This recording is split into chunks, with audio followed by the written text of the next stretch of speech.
Hi, everyone. Well, I'm beside myself about what happened today in California, and after you watch these short videos, we'll talk about it.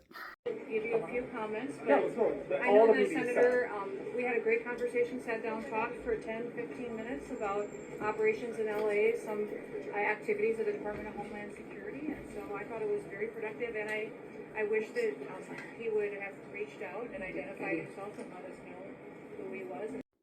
Oh, really? Senator Alex Padilla, I have questions for the Secretary, because the fact of the matter is a half a dozen violent criminals that you're rotating on your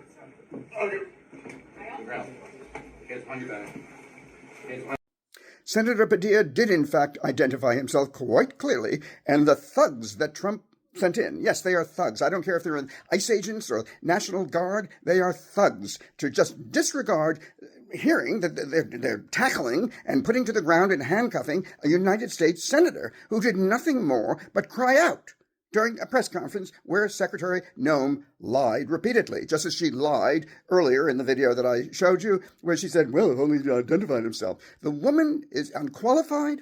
Trump doesn't know what he's doing.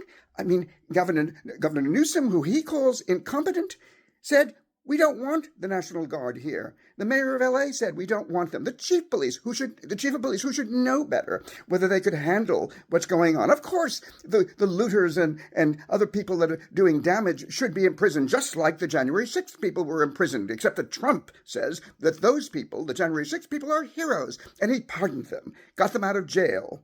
But these people, oh my God, what's happening to California? What's happening to New York? What's happening? They're only blue states, even though California has like 1/3 the murder rate of southern states like Arkansas and Alabama. All I can say is I don't know. The surveys are showing that most of you don't like what's going on. It's overreaching. These people, some of them are illegal immigrants, but nonetheless, they're just normal people. They're just doing ordinary jobs. They are not murderers. They are not from insane asylums, as the liar Trump keeps telling you.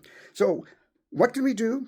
Keep growing the opposition, and let's get this goddamn guy. Let's have the Republican Senate and the House not do what Mike Johnson does, which is he excuses the January 6th people. It's not the same thing, of course, what's happening today. It's horrible. And this is the way dictatorships start.